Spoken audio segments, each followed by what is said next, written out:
I'm Ilya Marchenko. I'm Dennis Kudla. I'm Jesper de Jong. I'm Henry Laakson. I am Francisco Cerundolo, and you are listening to the Game to Love podcast.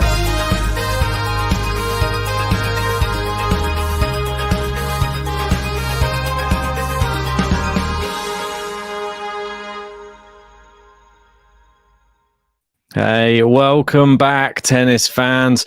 Here we are to speak about Roger Federer, and unfortunately, we will no longer see Roger Federer gracing our tennis courts with what he made the beautiful game. I mean, last night was not only my birthday, and I wasn't able to cover the Roger Federer match, but I did catch the end of it, and I've watched the highlights, and just what an emotional evening, a roller coaster, saying goodbye to, well, what some people say, the greatest player to ever play the game. I mean, there's a lot of debate about that, but if he's not the greatest, he's definitely one of the greatest ever. So how are you, JG, anyway?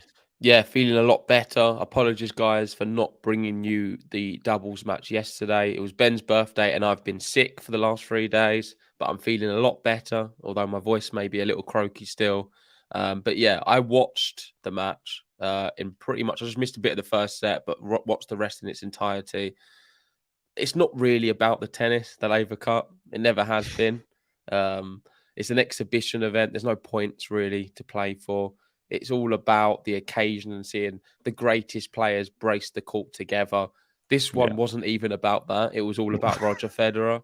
But it was special. I mean, I've really enjoyed everything so far. Of course, the news is now Roger Federer and Rafael Nadal has both withdrawn. So Roger will not be playing again. Rafa won't be playing either. He's going back to, I'm assuming, Spain to be with his wife, who is going to be giving birth in the next few weeks. So exciting for him. Amazing. But this whole thing with Roger Federer, I mean, there wasn't a dry eye in the whole of the O2. I mean, the O2 is just around the corner from here.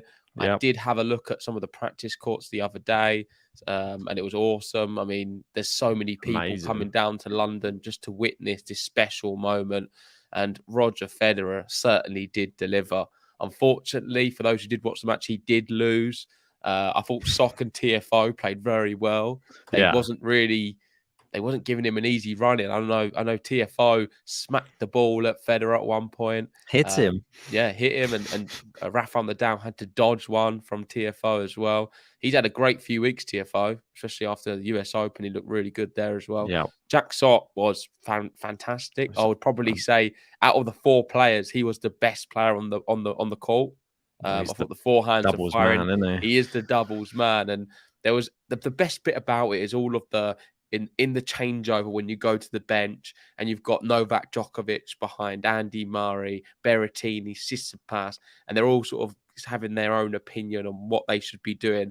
But I mean, what can anyone say to Roger and Rafa on how to play tennis? Well, I thought it was really nice to see, like, one of the best moments of the evening for me, even though, and it seemed like, I know what you're saying, like, what do you say to these people? But when there was Roger sat there and Novak came in between, put his arm over both of them, and then just sort of said, if you don't mind me giving some advice, really, of what you should do and the tactics of how to play, like maybe play it into TFO, then come to the net and all that. I thought it was really nice to see those three. Djokovic, the coach of the doubles team of Federer.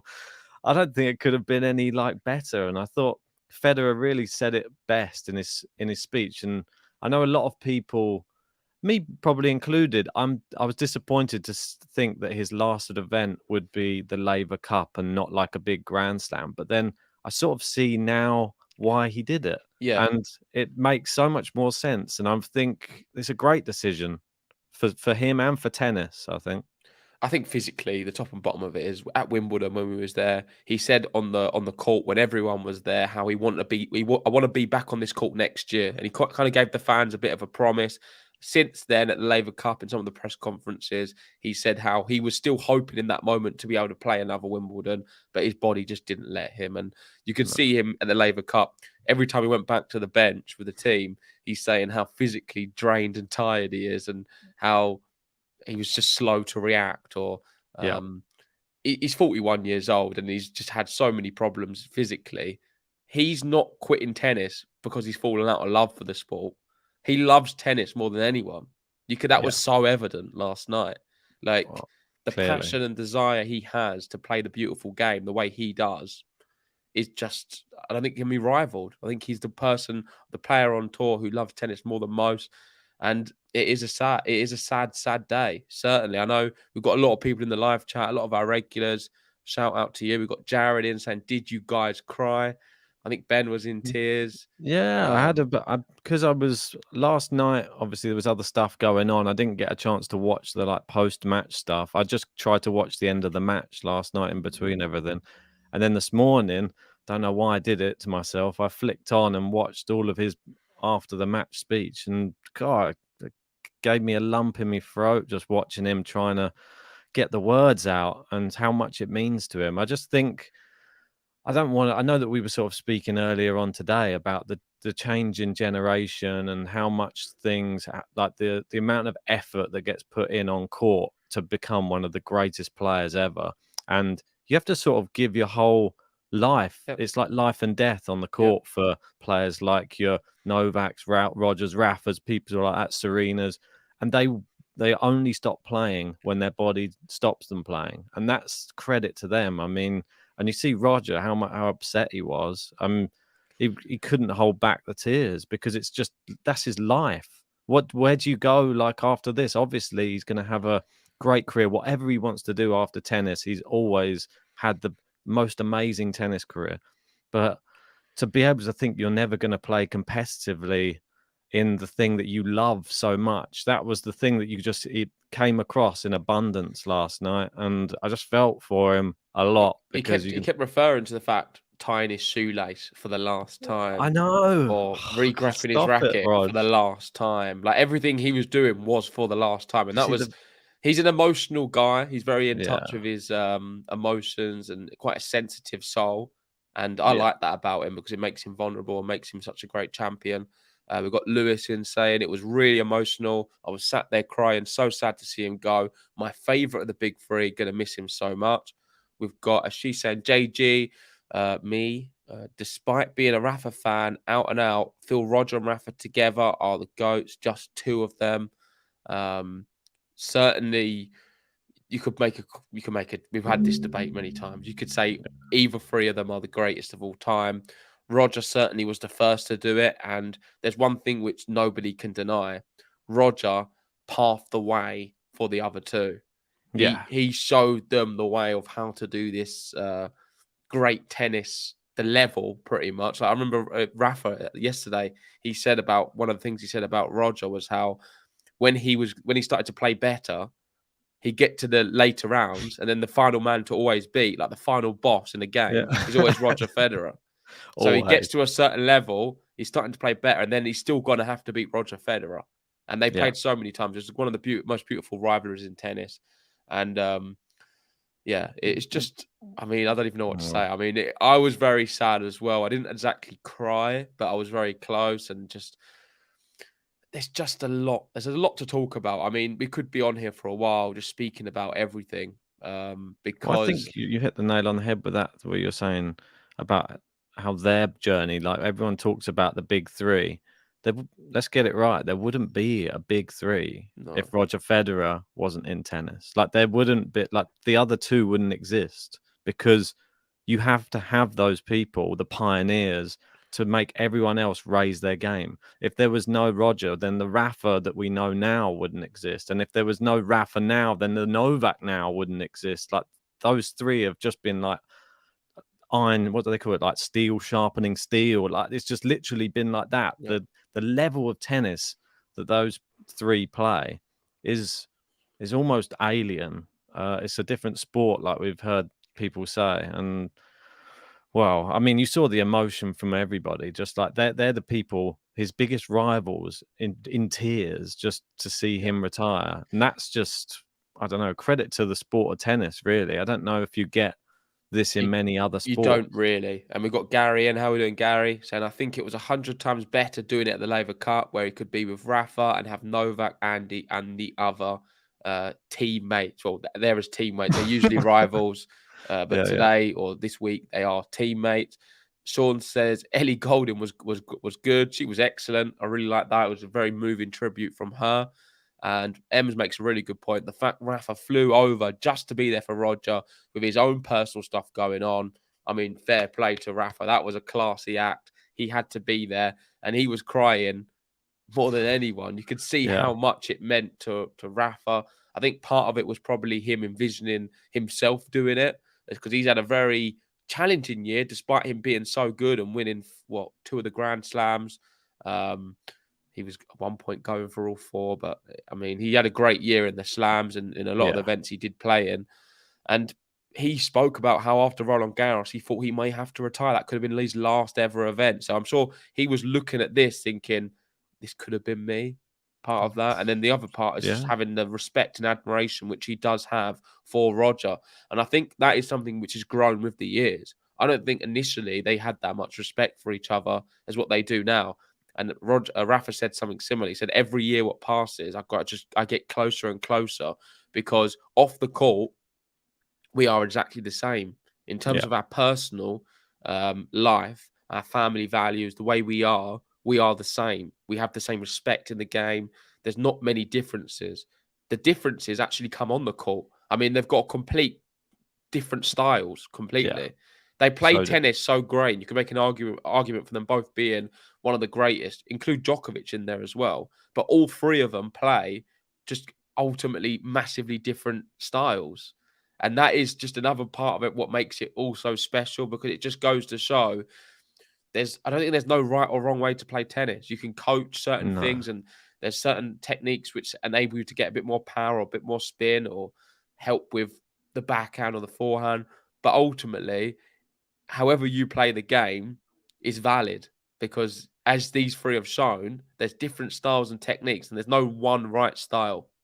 No, definitely not. And you've seen, obviously, we know Rafa with his big whip forehands, but then Rafa said his favorite forehand ever is Roger Federer's. He said it just translates to all surfaces, and that's why he's so dangerous, is because he can hit that forehand winner from on any court in the world. So it's a danger. And we just got to see just how players like learn to adapt against players like Roger Federer. I mean, not many can. Like you said, he's in the final of nearly every event that he was ever playing in. I mean, you had to overcome. And then I saw some like interview, I think it was Cincinnati, when Djokovic defeated Federer in the final. Yeah. He was saying, thanks to Roger for letting me win one of these ones this time, which that's how ridiculous it gets when you have to say thanks for that. I finally can win a trophy because Roger's now getting probably a bit older and I can actually beat him because the level's so high. I mean, now I'd like to apologise, guys, because we're going to get into some of the sad stuff. Less of me and Ben talking. Now there's some images just to bring all the sad feelings back again. But hopefully we can try and celebrate it as well, because he's done everything. There's nothing missing from Roger Federer's career. People can say, oh, he's not going to end up now with the most Grand Slams. It is what it is. It's, of course, if you're a big Federer fan, it's disappointing that he's not going to be the guy with the most slams. But still, what he's done and the impact he's made, I think in terms of an impact, it is the biggest. And I'm talking from my own experience. For those who know me on the podcast, you can see here, I am always a massive Rafa fan. I've always been a big Rafa fan. But one thing people may not know is when I first got into tennis, it wasn't because of Rafael Nadal. It was because of Roger Federer. Like, I remember watching Roger and even Rafa in the early years. And one of the first tennis events I ever went to was the one at the O2, the Tour Finals. The Tour Finals, when they held it at the O2. And I watched a Roger Rafa match then, and I was cheering on Roger Federer. I mean, at Wimbledon early doors, I wanted Roger Federer to win over Rafa. I started off as a Roger Federer fan. And same. I don't know if people would know that, but like, it just feels like the natural progression. Like, and then as things grow, I never disliked Roger Federer, but I just grew so attached to Rafa, and that's never going to lose me. Like, Rafa will always be my favorite player, despite that. But in terms of falling in love with the sport, Roger enabled me to fall in love with it. And I think you can make the same case for everyone. So many people what he's done, I don't think it can be replicated. He's paved the way for the sport. And if you ask anyone now who doesn't know tennis, you say, who's Roger? Like, everyone knows who he is. And I think Yeah, that just speaks true. volumes, really, about the guy. It really does. I think that you do sort of like hit the nail on the head with that one as well, because even though people like I've been a massive Murray fan. Obviously, I support the Brits whenever and wherever they're playing. And that's the only time I was able to sort of go against Federer was when Murray suddenly came along. And then we started to get the Murray Federer. And I was like, please, come on, beat him, fight. And he just struggled so much because Roger was so good. He just had his number every single time. But before that, because the toppling of the guard, my favourite before Federer was Sampras. And obviously the changing of the guard match was when Federer beat Sampras. And that was when I was like, oh, who's this guy? Roger Federer has just come on the scene and destroyed the guy that I really like in Pete Sampras. So it just goes to show he's been around for so long, and he changed the generation. Like that Sampras Wimbledon, he was like the king of Wimbledon, Pete Sampras. Yeah. And he came along and he took that was when he took the torch from Sampras and went running with it and never looked back.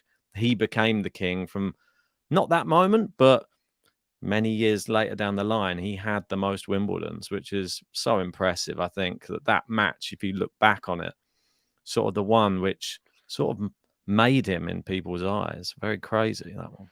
Well, let's hear what Roger Federer had to say. He wrote a tweet. I believe it was posted today. Is that right? Yeah, this afternoon, about midday.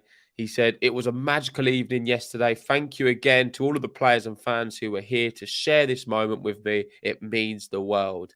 And I mean, these are some of my favorite photos. So good. You've got this one, which I think we're going to be talking about in a second. We're going to be talking about this one as well with him and his wife, Mirka. And this is the whole of Team Europe. And of course, Roger and Rafa. There's a few different segments to go through, but let's just talk about the big man himself. And this is what he's now achieved and what he's ended his career with. And it's 1,526 professional matches. I don't have the tweet, but there was one comparing Rafa, Djokovic, and Federer. Rafa Djokovic, yeah. Cause when I say the first name and surname, I'm always worried I'm going to say the same Rafa Nadal and something else. I've done that many times before. They've all got different names, haven't they? That's the thing. I should just stick with first names. But he's got the most. You've got, I think, Rafa in second, like 1,300, and then Federer 1,000. No, and then Djokovic 1,200. But it's just a phenomenal number. I mean, that is a lot of matches he's played. Pretty incredible. 1,251 match wins. 310 weeks at world number one, 103 career titles, 31 Grand Slam finals. He's going to probably be a little bit disappointed he didn't win more than 20 out of 31, but I think that's still a pretty good return. 28 Masters titles, 20 Grand Slam titles, 5 times year-end number one, and only 1 Roger Federer. And here we go. That's the man. I don't even know where you want to begin with that. I think the most crazy stat is actually the amount of matches he's played. Yeah, I mean, that is ridiculous. I mean, 1,526. And to have only lost, well, he's under 300. So it's pretty good average there of wins to actual matches played. And I'm sure if you took away maybe the first part of his career where they probably weren't so many, he didn't become the dominant force that he was after winning the first Grand Slam. I think if you look from then onwards, it probably gets even more lopsided. So it's just, I don't know. Like, I mean, I think to have over 100 career titles as well is actually, that's pretty mad. I don't think many people would think they'd ever hit 100 titles. I think many people will ever get that ever again. No, I don't think you will either. I mean, Alcaraz probably hunting it down. But he's got to have a long way to go. And he's got to hope that he's going to be injury-free. I mean, it's difficult to have a whole career without injuries. I mean, it doesn't happen often. All the big three have had injuries along the way. And Rogers suffered with them more recent years, for sure. Rafa's always had them, and Djokovic has had some spells as well. I think the one thing that Alcaraz, if we were going to speak about him just briefly, if he was going to try now to model his longevity, maybe in the sport, on one of the big three, he'd probably have to try and find out what Djokovic's tricks are, because he looks very like physically fit, very flexible. A lot of yoga, that type of stuff, it goes into all of his training and things. I think that Alcaraz's style, with his quickness and his like sliding and all of that, I feel like that sort of thing, you might not want to get a few notes from Novak. I mean, Federer's not bad as well. I know. I mean, it's only the 41. years in the last few years, True, like true. last 3-4 years, I guess. You've got to think 39. But He still, was 2019, he got to the Wimbledon final. So let's just exactly like he he's was. not. He's we're playing this amount of tennis. I mean, I'm surprised he's not had a lot worse injuries. It's very I true. think he's had a good run, so he could model it on any of them. To be fair, maybe not Rafa. He seems to be had a bit more of a torrid time with it with injuries. His style is so much more. I don't know. There's just much more torque that goes into all of his shots and everything like that. I feel it's very taxing on the body, especially being a clay merchant as well. So next up, I want to move to him and his wife and that whole relationship. So feel free to drop any messages in the live chat if you want to talk about this. yeah, They've been together for some time. And I thought the best part of his speech was him talking about his wife. I think that was the best part for me. I think a lot of people from Twitter and the reaction inside the stadium and amongst the players as well, that just seemed the most powerful part. It was from the heart. He spoke about how he probably wouldn't have been able to play this long without her. He's also said in the press conference that he would not have played tennis for this long if his family wasn't able to come with him as well. I believe he's got 4 children. Yeah. And he said, someone asked him about continuously traveling, because as a tennis player, you've got to remember, you're going all around the world from all the time. And if his family wasn't able to come with him, he would never have done it. That is a big part of that for him. And this is a nice tweet saying, love, they prove what a solid and stable relationship can do for someone. Power couple, favourite couple, Roger and Mirka Federer. And I mean, she's been such a rock to support him behind this whole journey. And you can see the sincerity in what Federer was saying, how he generally couldn't have done and been so successful without her. Most definitely. I think they always say, don't they, behind every great man is a great woman. And she most definitely is that. I don't think I've ever seen a tennis event where she's not there.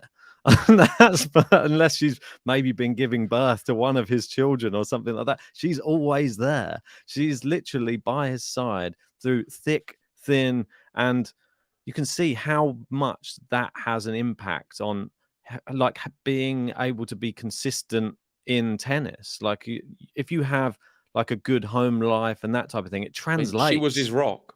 Yeah, it translates onto court though. Yeah. You can see if everything is perfect off the court, which it seems to be. I mean, you're never going to know everything, but it seems that they're so strong together as a unit, his whole family, that shows on the court. You see how is he able to play till 41 years old? Otherwise, there's no other reason.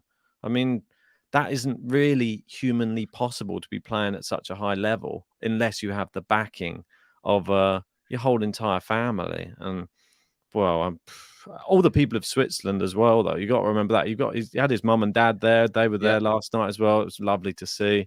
They obviously looked like super emotional, even though he was trying not to say anything bad about his mum. I mean, the kids were crying as well. The whole family was. It was so sad. I found the most heartbreaking part, apart from the bit with his wife, was when all of his kids were there crying, and he kept sort of saying to them, "Don't worry, I'm not sad.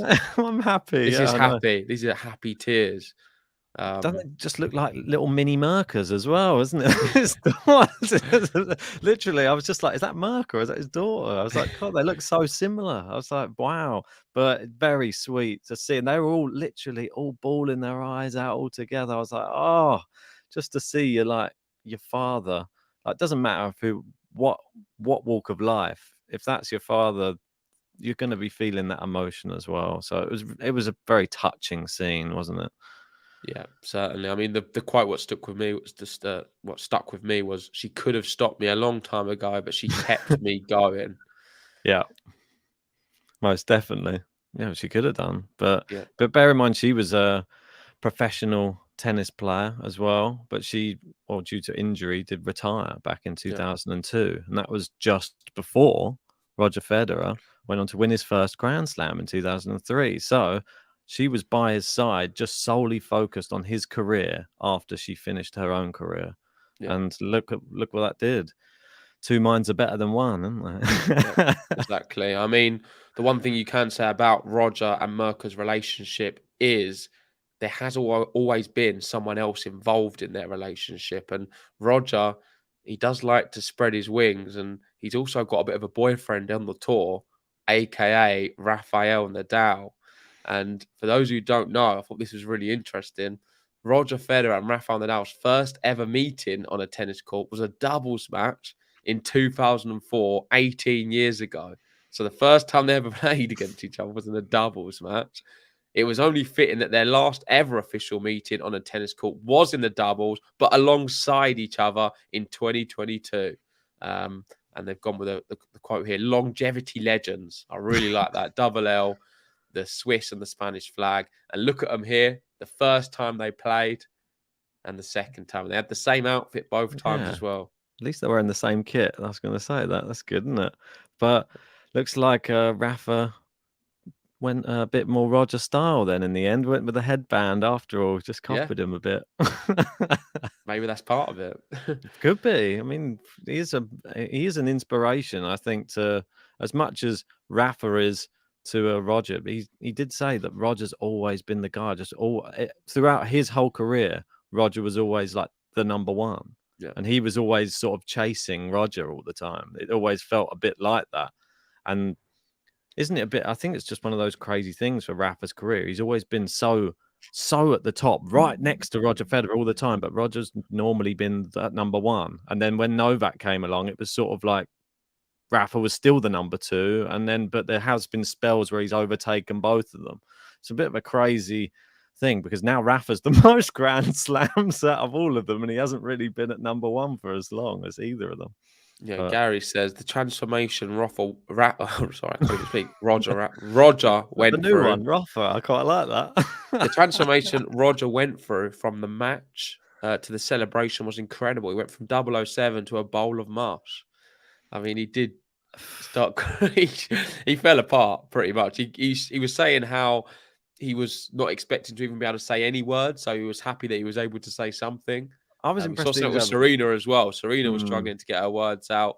I think on the whole grand scheme of things and the magnitude of the occasion, Roger handled himself extremely well. And despite him being extremely sad and finding it difficult for his words, which, by the way, I loved, and I think it's important for anyone to ever show your emotions. You should never hide or hold them back. It doesn't show any weakness. I think it just shows, if anything, a lot. I don't know. You just get more of a human side to the person. Exactly. I think everything he wanted to say, I think he'll be proud that he would manage to get it out. So there'll be no regrets there. I thought, do you like obviously he had Jim Courier doing the interview, and I knew that he was going to ask him one, but it's always like the worst question that you can probably ask someone when in that moment he was just like, I see your mum and dad are here. Do you want to say something about them? And he was like, oh, do I have to? So like, you're putting him really, that's the one that normally tears at everybody's heartstrings. And you know that it's going to be the toughest to talk about your parents and all they sacrificed to get you to where they are. So I thought that was quite funny. He made a bit of a joke of that. And in terms of photos, this has got to be the most iconic. I mean, what a photo it is. You've got Roger and Rafa. I think it's the thumbnail for the video as well, because it is just such a great moment. I mean, you couldn't have written this story any better if you wanted. I mean, I think Djokovic is in there behind. You got Tsitsipas, all these great players playing the sport right now. And Roger and Rafa both sobbing their eyes out, holding hands after they've just played a doubles match together in Roger Federer's final ever match. And it's also in London for us, which is just, I don't know, it's special. Just couldn't have gone any better if you'd have tried. I guess you could say if they won, but I don't think the result really meant anything to Roger personally. No. I think he just wanted to get through the match, didn't he? He just wanted to get through it. He's clearly not at the level to be able to compete. But yeah, this was just, I mean, I was surprised how emotional Rafa got. I don't know about if you was the same. I don't think I was surprised, but I was the level of like, because he was like sobbing for quite a long time. Like even before Roger had even done a speech, he was already crying on court. He was crying like all the way through like the speeches, then afterwards, and it's obviously means a hell of a lot to him. Like you got to realize that this is somebody who is not only his biggest rival in the sport, but probably his best friend on the whole entire tour.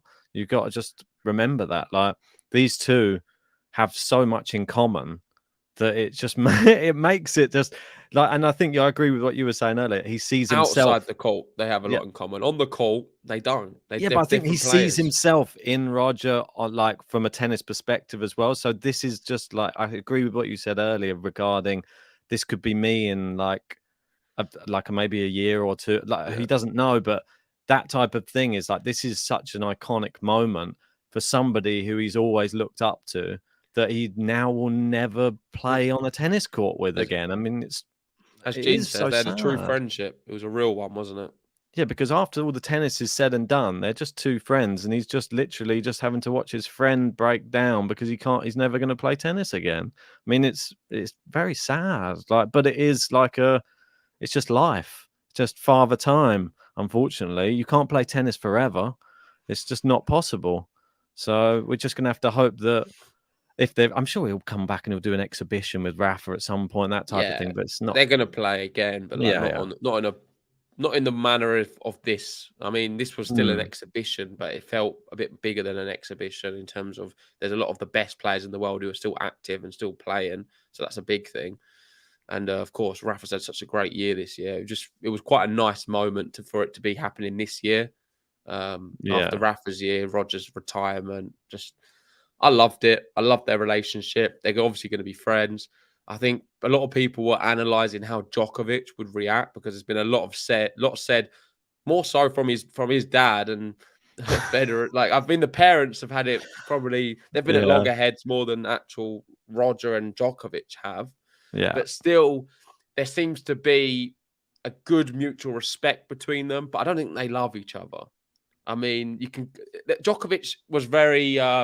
He cried. I don't know if you saw that. Yeah. There was a bit of Djokovic like quite upset and emotional as well. I know Kyrgios posted something ridiculous to his story. I don't know if you've seen that, saying how there's a photo and it's Roger and Rafa. There's a photo of them two, Roger and Rafa, and Djokovic in the background, kind of smiling. And Kyrgios posted it to his story saying Djokovic is happy because it just opens the way for more Grand Slams now.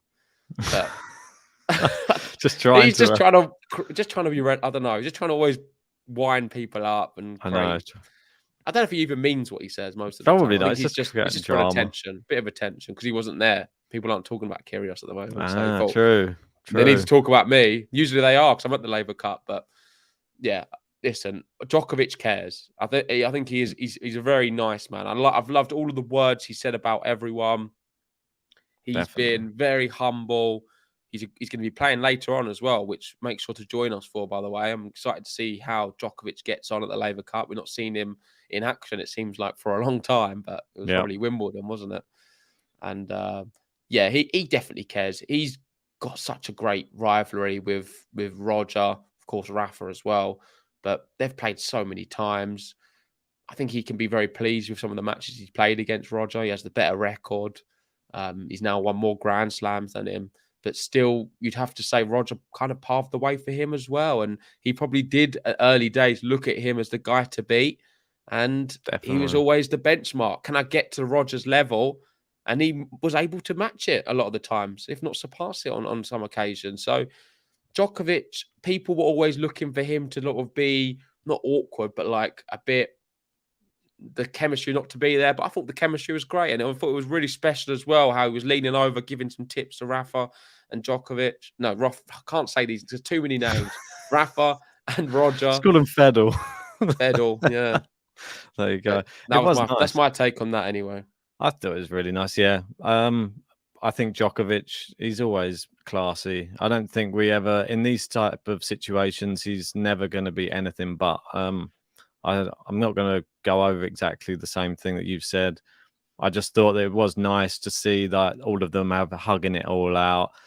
Roger just telling him how much he loved like Novak as well, like things like that. It's just nice to see, because at the end of the day, even though all of these players are big rivals and they might have their little spats here and there, and everybody can have a little mini meltdown on court, like here and there over the course of a 20-year career, they're all just professional tennis players, and it's a gentleman's game. And these are the three truest tennis players I think you ever see on a tennis court playing the beautiful game, and you can't help but have respect for one of your fellow professionals. Roger retires, never retiring early in a match. Never pulls out a match before it ends. I mean, Raducanu could learn a few lessons from Roger Federer. That's for sure. Oh, I wondered how long until we drop that in. I mean, we're not talking about Raducanu today, but yeah, she certainly could learn a bit from Roger. Let's move on to the next one. This is still about the Federer relationship.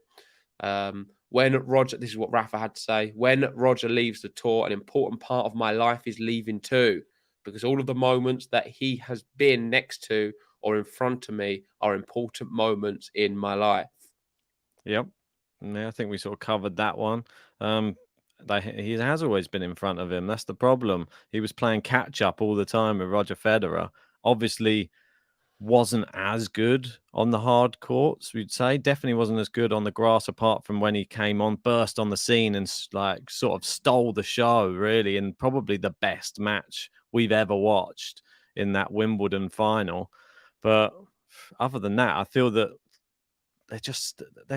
there are some similarities. Obviously, he always had his number on the clay, and the only time Roger was ever able to get that French Open was when Rafa got knocked out early. So that's the thing. Even that they had great rivalries. Roger was the grass court merchant. Rafa, he was the clay court merchant, and then they sort of battled it out on the hard courts. Roger, you'd say, more successfully, but Rafa's still pretty good, especially at the US Open as well. Something very interesting, which no one's really talking about, is this. What's Federer, that? one of his sons, is pretty good at tennis. Ooh. And it's going under the radar a little bit. Not many people are talking about it.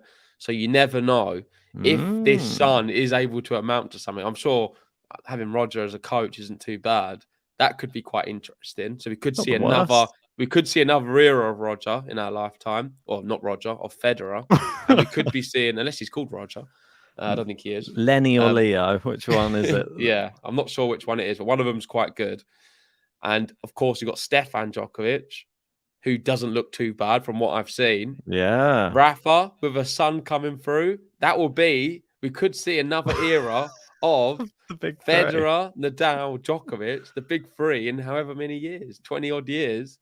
And the funny thing about it is Nadal in that big three will be the young one. He'll be the young, hungry one coming through. But this is a lot of wishful thinking. I mean, they could probably all hate tennis and never play it, but yeah, just would definitely be. I don't know. That's just the sad part of me. Would think that would be quite funny. Could be like Bjorn Borg's son. Leo Borg. Yeah, hopefully Leo Federer is better than Leo Borg.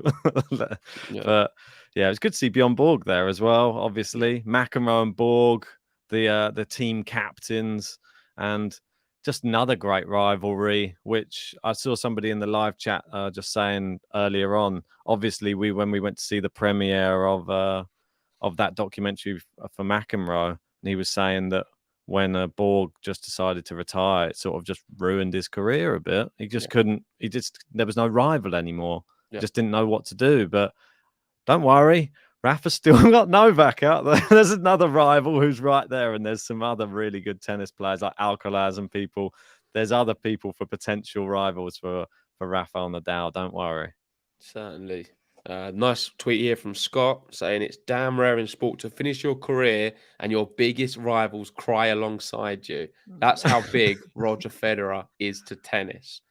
I don't think that happens very often, where you, as a legend, play against all the players you've played the last 20 years, and then you're sitting there, they're all crying with you. Holding hands with them. Yeah.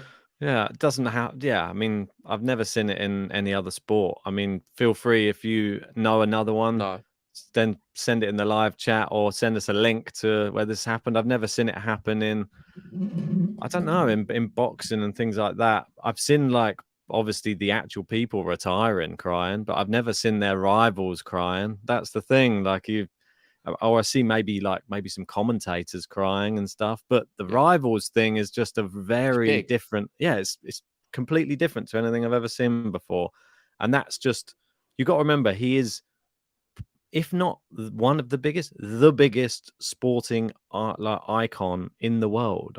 I'd go as far as to say that's how big Roger Federer is. He's been the top of the rich list for the wealthiest tennis player, or the biggest earning tennis player, or no, sports player, sorry, in the world, like consistently.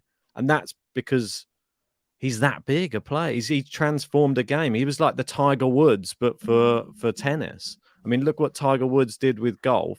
That's what Roger Federer has done for tennis, I feel. I feel like it's that big. And I think we can't ignore, because we're all talking about all the men's on this side. Serena's exactly the same on the women's side as well. She has done as much, if not more, on her side. So it's just been a crazy year, man. I can't believe, like, we just had save the Serena, because we'll be talking about talking about that at the end. Had the Queen. There's just too many things, mate, this year. This is the photo I really like. We've got tennis photo 2022. Yeah. I mean, love great. That You've got Team Europe and Team World. Djokovic there smiling, holding up Roger Federer. That's obviously a great moment. This is a sad one. Oh, no, the most depressing clip I've ever seen. Taping his racket for one last time. He was just sitting there taping it up by himself. I mean, you could put some really sad music to this and post it. I think it would be, I mean, everyone would cry. The violins, definitely. Put some of them to it. It is a very, very sad shot, I have to say. Like, just how long he's taking with just doing the final little bit. Good luck. I mean, this one's about Andy Murray, because we've not really spoke about Murray in this whole dynamic. He's kind of the forgotten soul at times. There's been a lot of photos with the big four with him, and he was talking about, I think he posted a photo on, was it Twitter or Instagram? He definitely on one of the social medias, and he was like the big three and some clown with the clown emoji. Because, listen, he's done great, but he's not in the same level as the big three, in my opinion. But still, one who was able to compete with them. Not many people were, and he was. Yeah. He was able to beat them in Grand Slam finals, and that is something which he will be able to hold for the rest of his career. Definitely a great player. So sad, and this is what he's had to say about Roger Federer. He said, "I was lucky to get to compete against him in some of the biggest matches, in the biggest tournaments in our sport. The way he played the game, conducted himself, and all of those things, I think all of the players respected him for that. And it wasn't because of how good he was. It was more the fact of how he conducted himself, and the way he played the game is why he holds so much respect from all of the fellow competitors and rivals and the whole world. Everyone respects him so much for the way he played the sport." Yeah. I just think it's credit to Andy. I mean, it's just it's just another sad tale when you just speak about Murray in Grand Slam finals. Obviously, him coming to get to his first 3 out of his first 4 Grand Slam finals were all against Federer. He had one against Djokovic as well. And he obviously was just defeated. The first one, he got absolutely blitzed by Federer at the US Open final. But yeah, after that, he managed to, the second one, he got blitzed as well, but slightly closer. Then he finally got a set off him at Wimbledon. And then remember, he beat him at the Olympics. And that was the big thing. That was the big turning point for Andy mentally. And then he went on to win his first Grand Slam after that. I just feel Roger always, in a Grand Slam, he's a different animal, though. Like, he definitely was always going to be the favourite. Murray's mental was never quite at the same level. And I think that's the side of the game which Andy Murray has, like, just such admiration for those 3 players, especially Roger, is how well he can play his best tennis in the big matches. And I think that's one thing Andy struggled with a little bit, his nerves. He let one moment in a match dictate how the rest of the match went. And that, I remember it on so many occasions, a missed volley at the net or a missed smash or a poor backhand, and then the whole match unravels for Murray. But credit to people like Federer, nothing like that. You always go reset, bang, straight on again. So one of my favourite wins for Andy was actually the Olympics one. Do you remember that? it was Against amazing. Federer? Yeah, I mean, it was incredible. I've never seen him play like that before in my life. I just thought, where was that like a month ago? You just lost to him in the final of Wimbledon. And now And then you just what did he have then? Del Potro in the final afterwards, right? No, Or was it the final? That was the final, I believe. I'm gonna have to look. Yeah. I want to get that right because I know he played Del Potro. But I think that's maybe another Olympics. Yeah, it was the final. Yeah, there you go. The Del Potro one. Oh, the Del Potro one was the other Olympics you're That's talking the about. 4 years afterwards. Yeah. The Federer one when he beat him at Wimbledon, though, not at Wimbledon, the Olympics that was held at Wimbledon, should I say? Yeah. So Federer reached the second Olympic final 4 years later in singles, winning silver after being beaten by home favourite Andy Murray. That's right. Yeah. So 2012 in London, Murray beat Federer in the final. 2016, I think it was Rio, wasn't it? Yes, I believe so. And then in Rio, was it Rio? I'm pretty sure it was. And then I think it was Rio. Yeah. He beat Del Potro, right? Del Potro it was, yeah. Del Potro one was slightly tougher. The Del Potro one was even tough. I don't understand how he beat Federer in straight sets. Maybe so because easily. it's in more recent years, but that one I really liked. I think that actually eclipsed it more than the Murray one. Than the Federer one. I really liked that Del Potro Andy Murray match, but I mean that's for another podcast. I feel that the 2012 one for Murray, there was just something in the air. It was the London Olympics, and it was just great at the Olympics. It seems. I think so, but he breadsticked Federer in that one. He beat him in straight sets. Didn't even go to close to a tiebreak. 2, 1, and 4. That's unheard of. Roger Federer in a final to get beaten so convincingly. But when it came to Grand Slam finals, I don't think you saw Federer lose like that. Unfortunately for Andy, and we know Andy. He got to 11 Grand Slam finals. He was just always coming up short because he was playing mainly Novak or Roger. I mean, they were the main people that he had to play in finals. The only other person I think was Raonic, wasn't it? Yeah, Raonic, who he did beat. Let's go on to the last one. I know you wanted to speak about Serena, but these are some of the big names who have retired this year. Juan Martin Del Potro, Ashley Barty, Joe Wilfred Songa, Serena Williams, and Roger Federer. What a list. Missing any? It's an incredible list. I mean, all of them, like, especially when you look at, like, obviously, if we just look at the men's ones that are in there, they've all played amazing matches against each other, those three. Yeah. Iconic matches, like Songa Federer, people like, and Songa Del Potro, Federer Del Potro. They all gave something a bit different to the sport, those players as well. Very unique players, like Songa, very happy-go-lucky, but powerful and fun.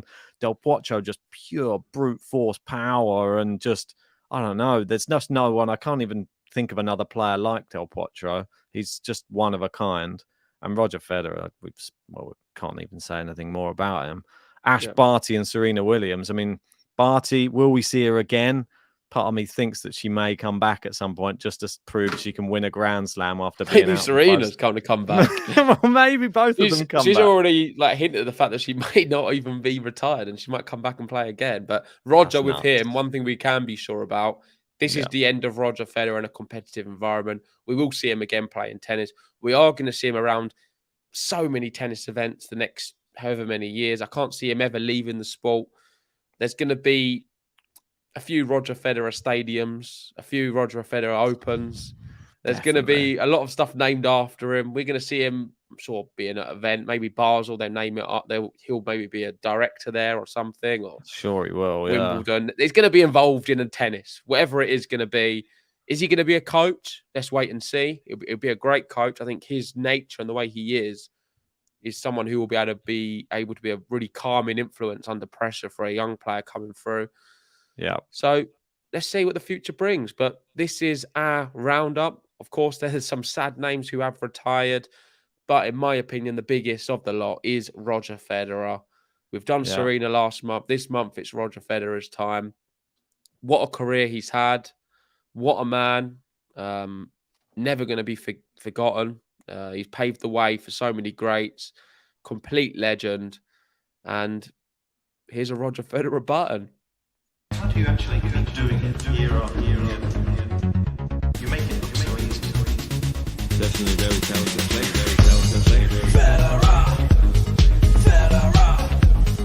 Federer, Roger Federer. Not sure if it really fits the mood. one last dance, Roger. That's what he had last night. Yeah. I totally agree with everything that you've said, and all I'll say is, Roger, you've given me personally so many amazing tennis memories, and I will miss watching you on a tennis court. I can't say any more than that. Yeah, the reason I love tennis is because of Roger Federer, so I'll always be grateful for him for that, at least. But anyway, thanks everyone for watching. It's been a bit of a sad one. Hopefully we'll have some happier news on the next few. If you haven't already, make sure hit the like button on the video, subscribe to the podcast if you're new. We'll be covering Novak Djokovic later on, so join us for that, and of course some of the other Laver Cup matches. But for now, we'll love you and leave you, and see you very soon. Ciao, ciao.